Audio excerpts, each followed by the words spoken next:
I've been studying this quite in depth for some time. And when Jeffrey Smith brought his book out, and I sat down and read that book, I said, whoa, this is the book we've been waiting for. This is the book that everybody in America needs to read. So I'm so pleased that you're here. I'll let Jeffrey fill you in a little bit his background and how he came into this issue. And so I bring you Jeffrey Smith.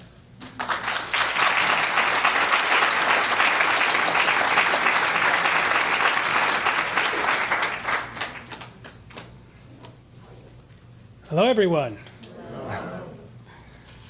This is an amazing crowd. It's fantastic to see you all here. How many people are concerned about eating genetically modified foods? All right, so I'm preaching to the choir tonight. I say I'm arming the choir. How many people try to actively avoid eating genetically modified foods? Wow. Now keep your hands up for just a second. Now, keep your hands up if you know which foods are genetically modified. I find that amazing. So many people consciously try and avoid it, but they don't know which foods are. And that, by the way, Craig Winters is your champion. He is the man in charge of the labeling campaign, the big labeling campaign on Earth in the United States. Let's give Craig a big hand. He's a hero.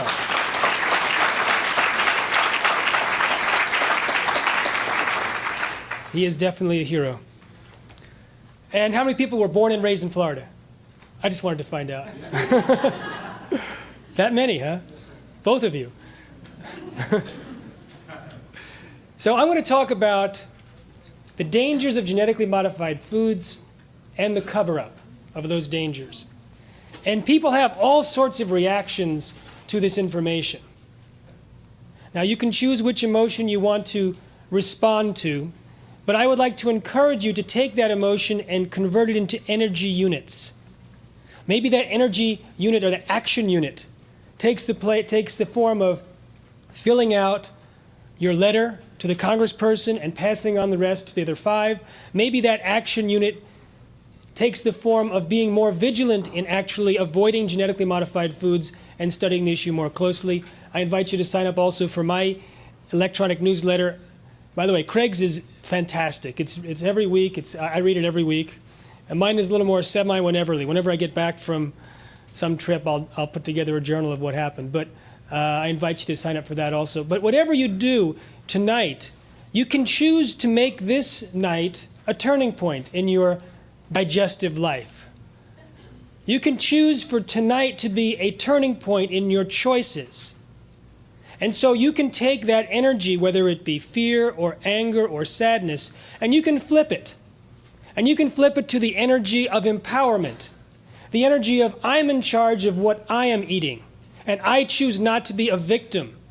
I choose not to be told by the biotechnology companies or their Washington branch, the FDA, what I am supposed to eat. I can choose for myself. All right, let's begin and talk about a little history of, I'll tell you about a different history than Craig described. And this is the history of the genetically modified food and safety issues. I'll start in 1989. Individuals started going to doctors with all sorts of very severe symptoms. They had incredible pain, greater pain than the doctors had ever seen in their entire careers. Hair was falling out, there was memory loss, there was muscle weakness. Some people had their muscles tighten up and uncontrollably lock. The skin became leathery and painful.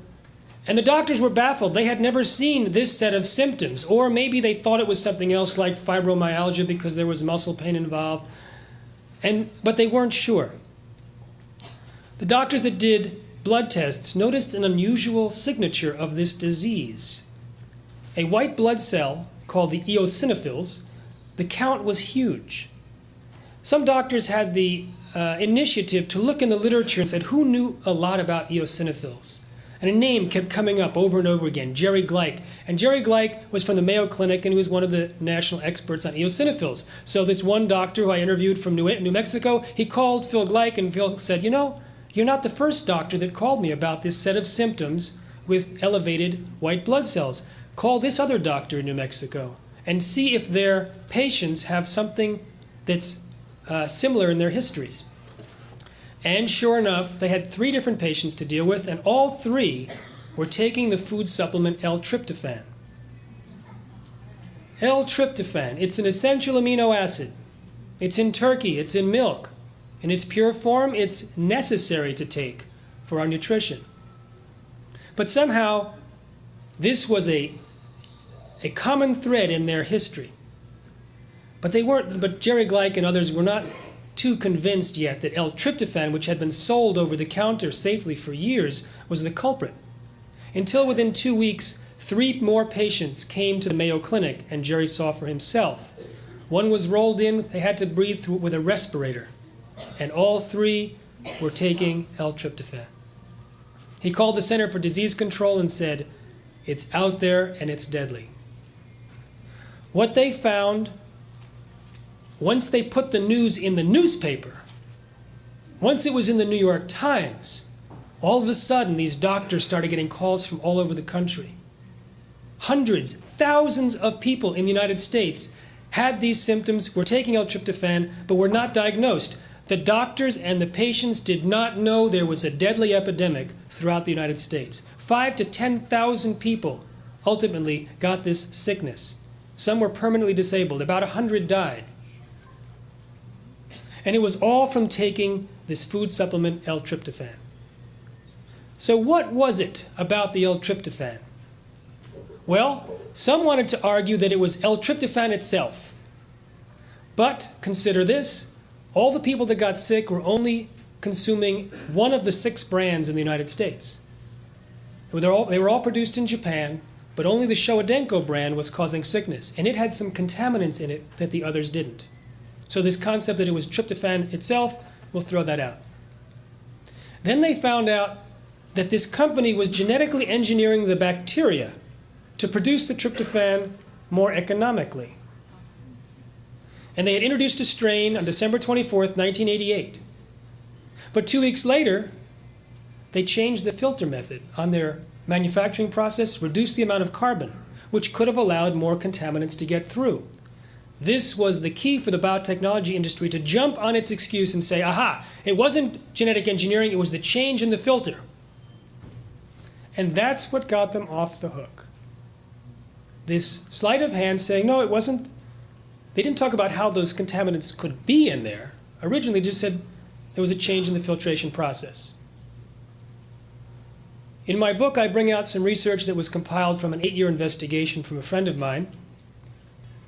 It couldn't have been, this was actually from the FDA representative to my friend Bill. The FDA representative said, it has to be something other than the genetic engineering of the strain, because we know of at least of a dozen cases that occurred before the epidemic, which surfaced in May of '89. So this raises the question. And the person from the FDA said, so it was before the genetic engineering of the strain, which was introduced in December of '88.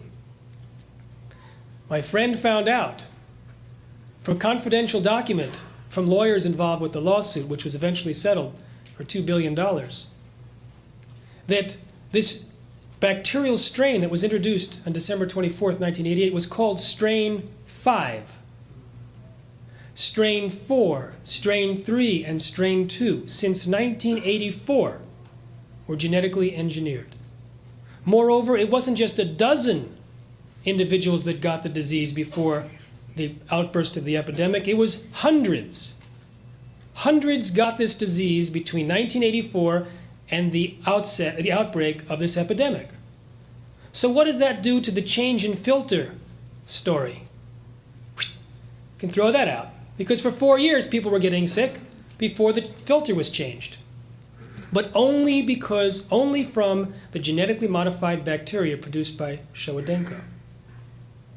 So it's almost certainly the genetic engineering of the strain which caused the problem. Now, my friend who discovered the fact that earlier strains were genetically modified was shocked that the FDA didn't know this information. They're the ones that told him in 1994 it must be something else besides the genetic engineering, because these incidences occurred before the engineering of the strain.